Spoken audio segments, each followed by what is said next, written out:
Assalamualaikum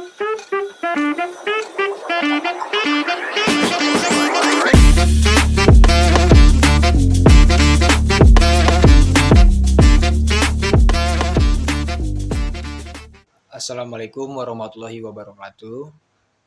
Kami dari mahasiswa Universitas Profesor Dr. Mustopo Beragama, Fakultas Ilmu Komunikasi semester 3. Video ini dibuat untuk menyelesaikan salah satu tugas kelompok dari mata kuliah Program Studi Perkembangan Teknologi Informasi dan Komunikasi dengan dosen pengampu Bapak Raden Rama Adiputro. Kami dari kelompok 1 yang terdiri dari 5 anggota yang masing-masing bekerja sama dalam memenuhi tugas ini. Sebelum kita masuk ke materi, izinkan saya memperkenalkan anggota dari kelompok 1. Saya Bagus Sabila Asari dengan NIM 2022411158 dan Padilla 2022411195 dan Edward Jenner dengan 2022411091. Ada Farhan 2022411143 dan juga Muhammad Jafario Samsudin dengan NIM 2022416262. Langsung saja, inilah video presentasi dari kami. Assalamualaikum warahmatullahi wabarakatuh. Saya Fadilah dari kelompok 1. Saya akan membuat video presentasi perdagangan internasional. Sejarah perdagangan internasional telah ada sejak zaman kuno. Bangsa-bangsa kuno seperti Mesir kuno, Yunani kuno, dan Romawi kuno telah terlibat dalam perdagangan dengan negara-negara tetangga dan bahkan dengan negara yang jauh. Pada saat itu perdagangan dilakukan secara terutama melalui jalur darat atau melalui jalur laut menggunakan kapal-kapal dagang. Perdagangan internasional terus berkembangan seiring dengan munculnya peradaban baru dan penemuan baru pada abad ke-15 hingga ke-17, penjajahan dan penaklukan wilayah baru oleh bangsa Eropa seperti Spanyol, Portugal, Inggris, dan Belanda membuka jalur perdagangan baru ke wilayah-wilayah jauh seperti Amerika, Asia, dan Afrika. Periode ini dikenal sebagai era penjajahan. Pada abad ke-19 dan awal abad ke-20, revolusi industri di Eropa dan Amerika Serikat mempercepat pertumbuhan perdagangan internasional. Perkembangan teknologi seperti kapal uap dan kereta api memungkinkan barang-barang untuk lebih cepat dan efisien diangkut ke seluruh dunia. Perjanjian perdagangan internasional seperti perjanjian Chopdet dan Chevalier antara Britania Raya dan Prancis pada tahun 1860 juga membantu melancar perdagangan internasional. Contoh perdagangan internasional dapat ditemukan dalam berbagai bentuk seperti ekspor dan impor barang, jasa, dan modal. Berikut adalah beberapa contoh perdagangan internasional. 1. Ekspor dan impor barang. Negara A menghasilkan mobil yang berkualitas tinggi dan ekonomis untuk dipasarkan ke negara-negara lain. Negara B di sisi lain memiliki produksi gandum yang melimpah. Negara A dan B dapat melakukan perdagangan internasional dengan saling mengimpor dan mengekspor barang-barang tersebut. 2. Jasa. Negara C memiliki industri peristiwa yang berkembang pesat dengan banyak destinasi wisata populer. Negara D memiliki keahlian dalam bidang teknologi informasi. Negara C dapat menawarkan paket perjalanan kepada wisatawan dan negara D, sementara negara D dapat menyediakan layanan pengembangan perangkat lunak kepada perusahaan-perusahaan di negara C. 3. Modal. Negara E memiliki sumber daya alam yang melimpah seperti minyak atau gas alam. Negara F memiliki teknologi canggih untuk mengekstrak dan memproses sumber daya tersebut. Negara E dan F dapat melakukan kerjasama dalam hal investasi modal untuk mengoptimalkan pengelolaan sumber daya alam dan membagi keuntungan. Work from home. Sejarah konsep work from home atau bekerja dari rumah telah ada sejak jauh sebelum era digital. Pada masa lalu, bekerja seperti penulis, seniman, atau pedagang sering bekerja dari rumah mereka sendiri. Namun perkembangan teknologi informasi dan berkomunikasi, terutama internet, adalah memungkinkan adanya peningkatan signifikan dalam jumlah pekerja yang dapat bekerja dari rumah. Pada tahun 1970-an munculnya komputer pribadi dan teknologi komunikasi seperti telepon memungkinkan beberapa pekerja untuk bekerja dari rumah secara terbatas. Namun baru pada tahun 1990-an dan 2000-an dengan perkembangan internet yang lebih luas dan aksesibilitas yang lebih baik. Bekerja dari rumah menjadi semakin umum. Contoh, 1. Freelancer, seorang penulis lepas dapat bekerja dari rumah dengan menerima proyek menulis melalui internet, berkomunikasi dengan klien melalui Gmail, dan mengirimkan pekerjaan yang selesai secara online. 2. Karyawan jarak jauh. Dalam beberapa pekerjaan, karyawan dapat melakukan tugas mereka dari rumah menggunakan komputer dan akses internet. Misalnya, seorang pemasar digital dapat mengelola kampanye pemasaran online dan berkomunikasi dengan timnya melalui alat komunikasi seperti video konferensi. 3. Vintage, dari financial teknologi keuangan yang inovatif dan efisien. Perkembangan Vintage dapat telusuri sejak awal tahun 2000-an dengan perluasan penggunaan internet dan teknologi digital. Pada awal, Vintage berfokus pada bidang perbankan dan pembayaran elektronik. Perusahaan seperti PayPal didirikan pada Bismillahirrahmanirrahim. Saya Farhan dengan NIM 2022-41145. Di sini saya akan menjelaskan tentang apa itu kampanye politik di media sosial dan partisi publik dan pemilihan online.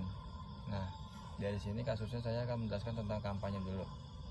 Dalam era digital saat ini, kampanye politik di media sosial menjadi hal yang sangat penting dan efektif. Kandidat politik dapat mencapai jutaan pemilih dengan cepat dan mudah melalui platform seperti Facebook, Twitter, Instagram, dan lain-lain. Adapun caranya itu 1. Memilih platform yang tepat. Yang pertama ada Facebook, Twitter, Instagram, YouTube, TikTok, dan WhatsApp. Dan yang kedua, contoh yang kedua itu konsisten dalam kampanye. Konsisten dalam pesan kampanye politik adalah hal yang sangat penting dalam konteks politik di Indonesia. Dalam artikel ini kami akan membahas mengapa konsentrasi dalam pesan kampanye politik sangat penting dan memberikan beberapa contoh politik yang konsisten dalam pesan. Nah, misalkan kayak konsisten dalam pesan itu kampanye mengacu pada keseleraan pesan yang disampaikan oleh seseorang kandidat politik dalam kampanye tersebut. Dan yang ketiga, gunakan hashtag. Hashtag menjadi salah satu strategi penting dalam kampanye politik di Indonesia. Contohnya penggunaan hashtag untuk kampanye politik Indonesia. Hashtag digunakan dalam kampanye politik Indonesia untuk meningkatkan visibilitas dan memperluas jangkauan pesan kampanye politik di media sosial. Dan saya di sini akan menjelaskan lagi tentang partisipasi publik. Partisipasi publik atau partisipasi warga negara dalam sistem politik Indonesia. Adapun pengertiannya, partisipasi publik masyarakat dalam politik adalah kegiatan seseorang atau sekelompok orang untuk turut serta secara aktif dalam kehidupan politik. Nah, adapun fungsinya, setelah mengetahui pengertiannya, berikut fungsi partisipasi masyarakat dalam sistem politik yang dihimpun dari sumber. 1. Menentukan arah perkembangan negara. 2. Membantu pemerintah dalam menjalankan negara. 3. Menggunakan hak untuk berpendapat. 4. Sebagai bentuk kerjasama masyarakat dan pemerintah. Dan 5. Sebagai bentuk referensi untuk mencari pemecahan masalah. Sekarang contoh dari partisipasi publik, yaitu kayak misalkan lingkungan sekolah. Manfaat dari partisipasi dalam sistem politik di lingkungan sekolah adalah memupuk rasa persatuan dan kesatuan serta mempelajari ilmu politik demokrasi sejak dini sesuai Pancasila. Ada beberapa faktornya: pemilihan pengurus OSIS dan pemilihan pengurus organisasi ekstrakurikuler, pemilihan pengurus kelas, dan penyusun anggaran kelas atau anggaran sekolah yang berkaitan dengan tujuan atau kegiatan tertentu. Dan kedua, lingkungan masyarakat.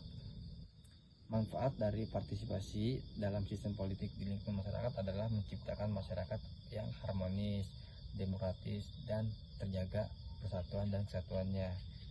Misalkan kayak pemilihan ketua RT atau RW hingga kepala desa.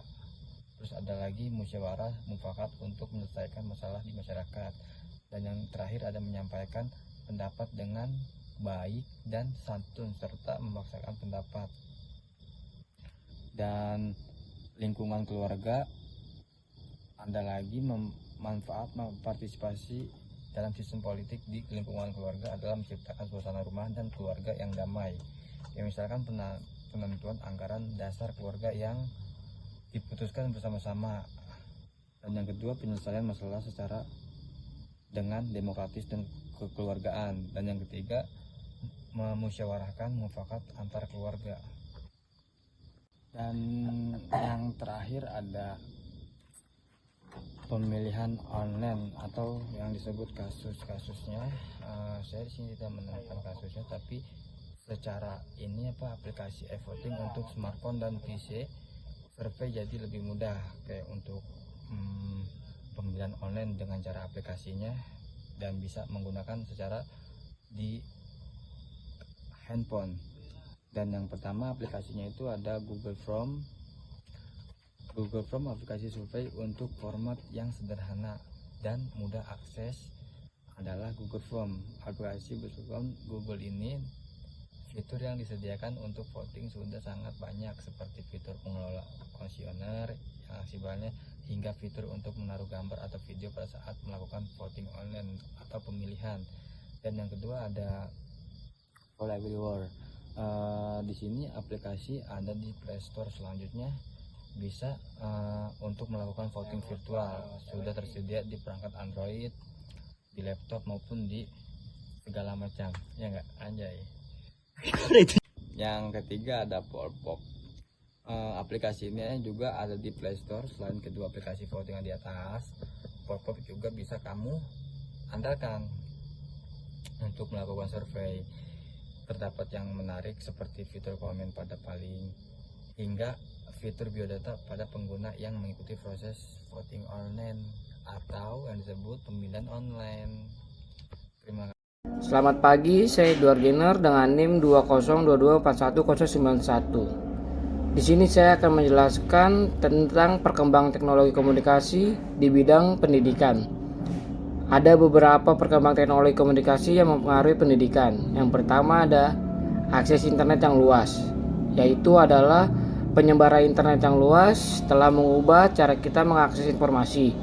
Siswa dan guru sekarang dapat dengan mudah mengakses berbagai sumber daya pendidikan seperti jurnal ilmiah, buku teks digital, video pembelajaran, dan platform yang lainnya. Yang kedua adanya pembelajaran jarak jauh, yaitu teknologi komunikasi memungkinkan adanya pembelajaran jarak jauh. Siswa dan guru dapat berinteraksi melalui platform video konferensi seperti diskusi online dan forum diskusi. Ini memungkinkan siswa untuk mengakses pendidikan kapan saja dan di mana saja, seperti memungkinkan kolaborasi global antara siswa dan siswi dari berbagai negara.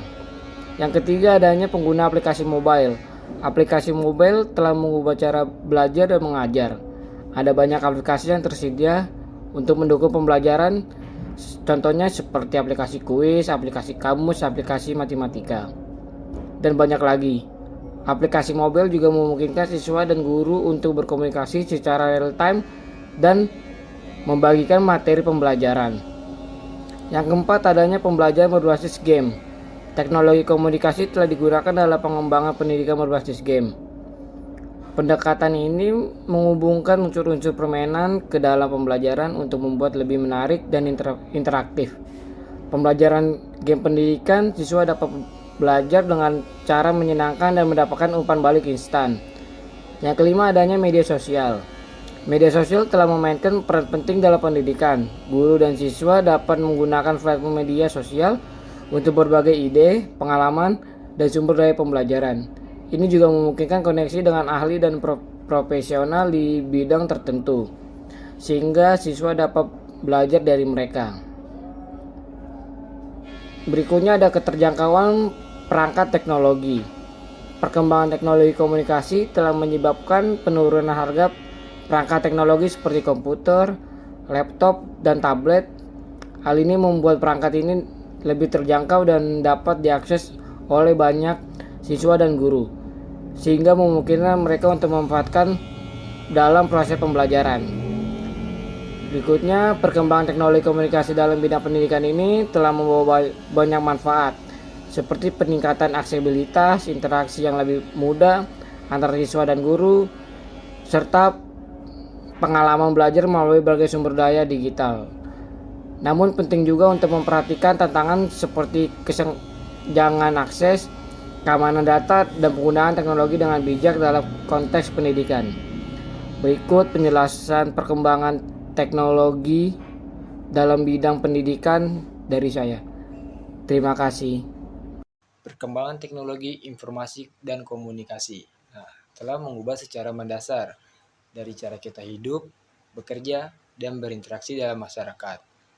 Presentasi ini membahas perkembangan teknologi informasi dan komunikasi di berbagai aspek kehidupan, termasuk sosial, ekonomi, politik, pendidikan, dan juga olahraga. Dalam kesempatan ini, saya ingin memberikan contoh dari perkembangan teknologi informasi dan komunikasi di bidang sosial. Yaitu salah satu contohnya ialah interaksi sosial yang lebih luas. Adanya media sosial kini telah mengubah cara kita berkomunikasi. Platform seperti Facebook, Twitter, Instagram, dan WhatsApp memungkinkan kita untuk terhubung dengan teman ataupun keluarga, bahkan orang asing di seluruh dunia.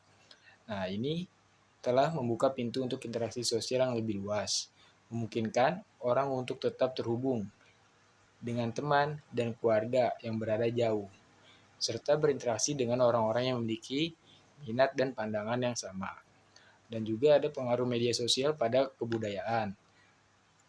Media sosial telah mempengaruhi budaya populer, seperti tren fashion dan juga bahasa. Adapun nilai-nilai sosial. Konten-konten yang tersebar luas di media sosial itu kan memiliki dampak besar pada persepsi dan perilaku masyarakat. Dan contoh lainnya ialah perubahan dalam gaya hidup. Teknologi informasi komunikasi telah mengubah cara orang bekerja, berbelanja, dan bersantai. Bekerja dari rumah, berbelanja online, dan menonton hiburan digital. Itu adalah contoh perubahan dalam gaya hidup yang dipengaruhi oleh perkembangan teknologi informasi dan komunikasi. Yang terakhir ialah pemantauan sosial dan pelaporan kejadian. Jadi contoh ini, masyarakat itu dapat menggunakan teknologi informasi dan komunikasi untuk memantau peristiwa dan juga pelaporan kejadian.